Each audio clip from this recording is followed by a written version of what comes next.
Good night, everyone. Tonight, God is good and God is good all the time.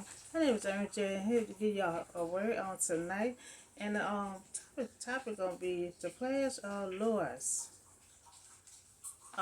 It's gonna come from Exodus chapter 10, verse 1 through 20. Now God is still showing his sign and power. Because Pharaoh refused to let his people go. So God came down on earth and he said he gonna get his people from Pharaoh. So he gonna keep on trying. He gonna keep on showing his power until Pharaoh decide he gonna let these people go. So Pharaoh's heart are still hard. God may perform these signs of his among them that you may tell your children and grandchildren. See, the performance that God is doing, you know, this gonna be something they're gonna have to tell to children, their grandchildren, all their offspring. That's why when the Packers down the line, you're gonna have the woman that gonna help Joshua to conquer that land. She gonna say, I heard about your God, how he put all the Egyptians under that Red Sea. And see, that's what God said. I'm performing all my powers. That you're going to tell everyone about this city. You're going to tell your children, your grandchildren. Everyone going to know about this power that I'm performing. So he performed his signs among them that they may know that I am the Lord. And he telling the truth because down the line, they all gonna say, I heard about your God. I heard about your God. And God said to Moses and Aaron, go to Pharaoh. How long will he refuse to humble himself before me? So let my people go so that they may worship me. And if you refuse to let them go, I will bring lords, into your country tomorrow, and they will cover the face of the ground so that you cannot see it. They ain't gonna be able to see the ground. But because when God bring this stuff on, they ain't gonna be able to see anything. They would the world what little you have left after the hell. Now see the hell that was a dangerous stone God brought on there. They still have some of that left. They say after the hell, including, every tree that is growing on your field, there will be their houses, all the official officers and all the Egyptians, some things need everything that's in that field, just like the hell was. So pretty much both of these is almost the same kind of players. Moses and Aaron were brought back to Pharaoh. Go worship the Lord your God. And now he said, but who will go with y'all? So Moses telling him to let my people go so we can worship together to the Lord. So then Pharaoh gonna have about who will be going with y'all? So he wants to know who gonna be going with y'all to worship. So Pharaoh refused. He refused Moses' request to take the Hebrew women and children into the desert to worship along with the men. Now he don't want the children and the women to go along with them to worship. He just only want the men. Because he's so scared, that they're not gonna return back. So he know if he keeps some of the women and the children, he know the men gonna come back. For their wives and their children. So he trying to make a bargain, with Moses. So Pharaoh refused Moses' request to take the women and the children into the desert to worship along with the men. For one thing, for his perspective, only Pharaoh said only the men participate fully in worship. But more important to the king that he is fearful that they will not return back. And with the economy they will not return, destruction the plagues had brought on Egypt. Now he does not want to further deplete his kingdom wealth and lose the assets represented by this slave people.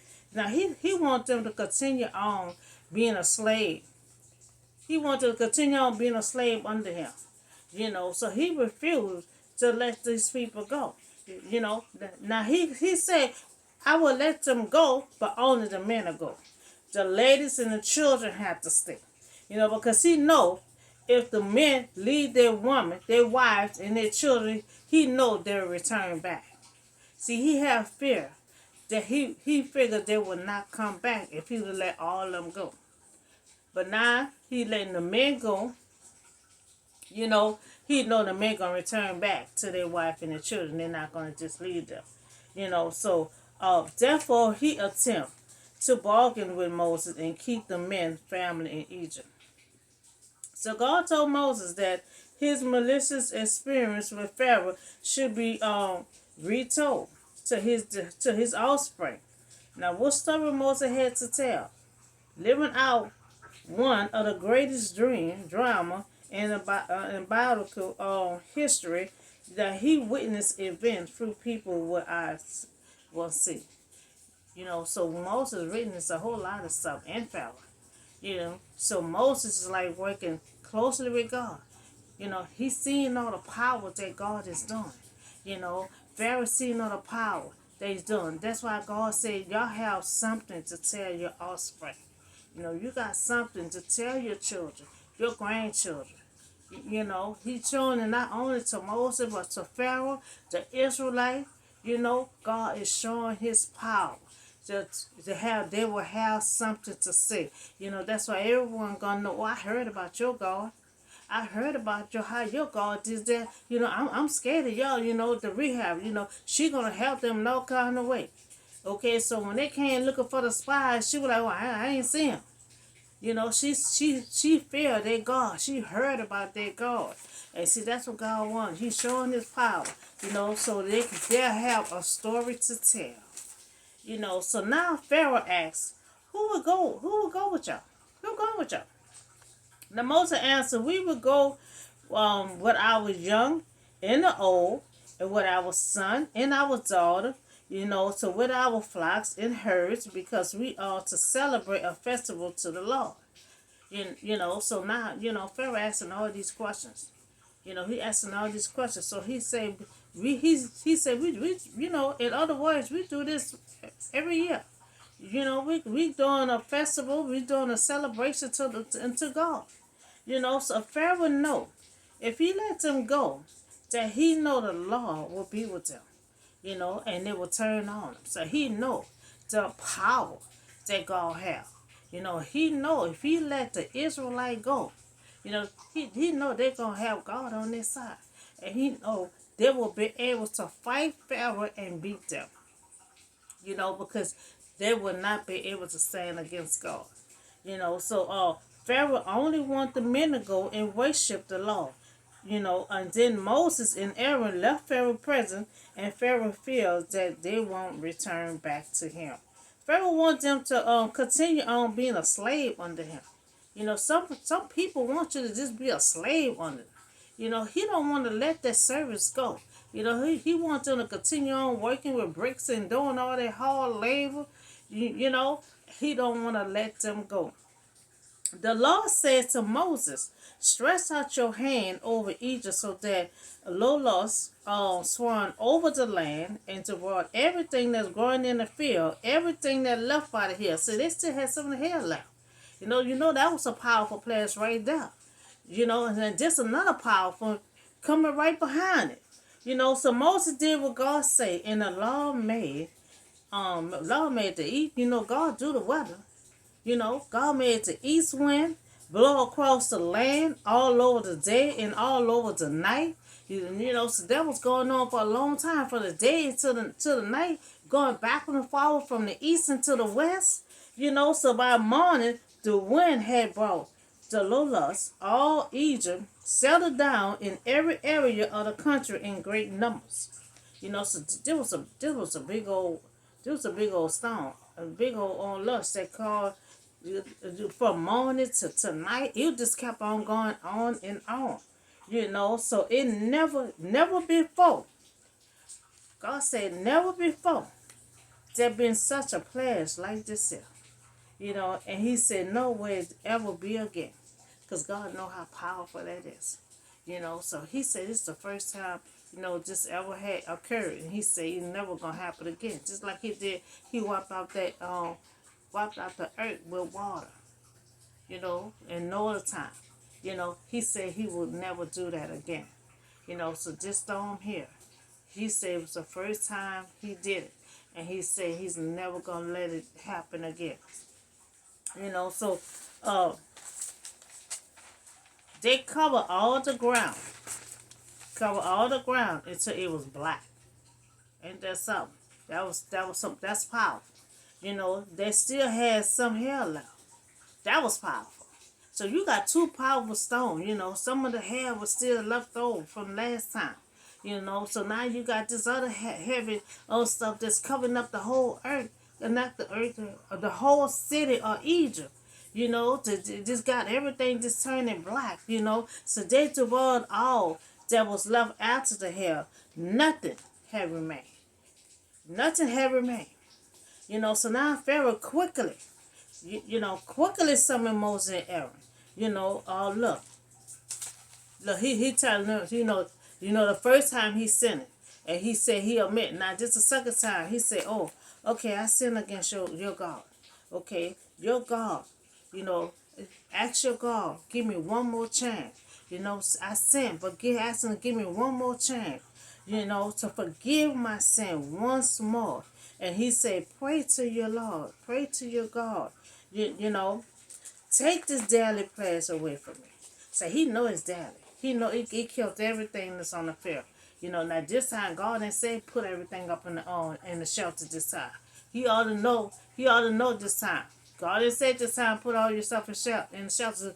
God brought that wind from the east into the west. Had it gone backward and forward from day to night. It was just going on. So nothing had remained on that field. So he know there was a daily pledge. He said, pray to your God. Ask him to give me one more chance. Okay, I know I sinned. Give me one more chance. Take this daily pledge away from me. So now this is the second time. Pharaoh said I sinned. And he want God to forgive him once more time. So Moses prayed to the Lord. And the Lord changed the wind. He changed the wind to the very strong west wind, and it caught up with the Locusts and carried it into the Red Sea. This big old stone, God had carried it into the Red Sea.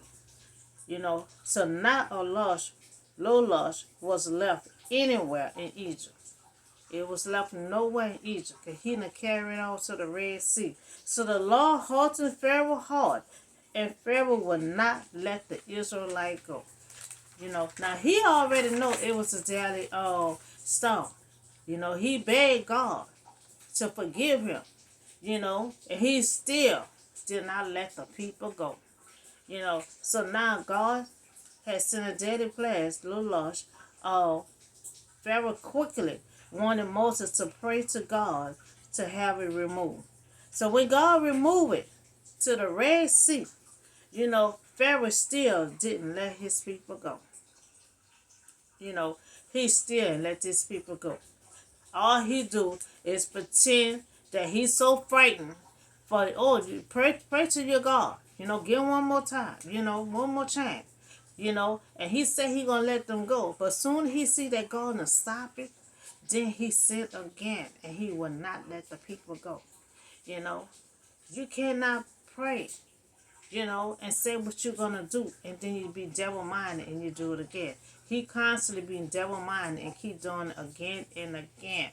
He said he won't let them go. He said he's just gonna let the men go. He ain't even let the men go. He decided not to let no one go. So the result was the same as the hail pledge, in that he did not let the Israelite go. Now this pledge demonstrate again that the law is a servant over insects. God loves his animals. That low lush, it was like a big grasshopper, big old insect. And this caused low lush. And it also showed that he is in absolutely control over the environment. God is in control over everything. over the earth, the wind, the storm, the thunderstorm. He control all that.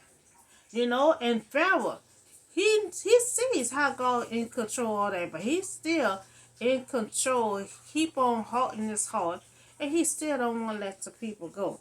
He he can direct.